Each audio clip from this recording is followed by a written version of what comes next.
ఈరోజు ప్రభుత్వం ఏర్పడినాక మొదటి బడ్జెట్ సమావేశాలు జరిగినాయి. ఈరోజు ఎంతో నమ్మకంతో ఒక మార్పు దిశగా కడప నియోజకవర్గంలోని ప్రజలందరూ ఈరోజు ఒక మహిళగా నన్ను ఆదరించడం కానీ ఈరోజు కడపకు అభివృద్ధి కావాలని చెప్పేసి ఎంతో నమ్మకంతో ఓట్లేసి ఇక్కడ గెలిపించినందుకు వాళ్ళకందరికీ ధన్యవాదాలు తెలియజేసుకుంటూ వారు ఏ విధంగా కోరుకున్నారో ఆ విధంగానే పనిచేస్తున్నాము. అందులో భాగంగానే ఈరోజు కడపకు సంబంధించిన అనేక సమస్యలను అసెంబ్లీలో ప్రస్తావించడం జరిగింది.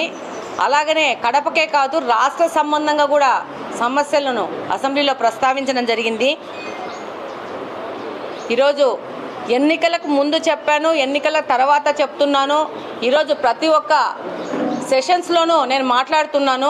మన రాష్ట్రంలో ఈ మాదక ద్రవ్యాల వలన యువత ఎంత నష్టపోతూ ఉంది, అది ఏ ఏ రూపాల్లో వస్తూ ఉంది అనేది శాసనసభ సాక్షిగా ప్రభుత్వం దృష్టికి తీసుకుపోతున్నాను. దాని మీద పోరాటంలో ఏ విధంగా ఎన్నికల ముందు వాగ్దానం చేస్తున్నామో ఆ విధంగానే పని చేస్తున్నాము. దీనిలో భాగంగా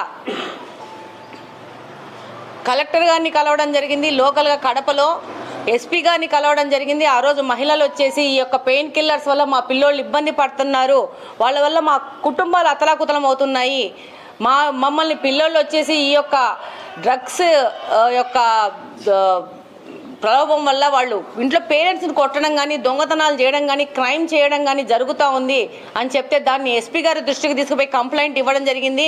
ఇంకా యాక్షన్ పెద్ద ఎత్తున జరగాలనే ఉద్దేశంతో దీన్ని డీజీపీ గారి దృష్టికి కూడా తీసుకుపోవడం జరిగింది.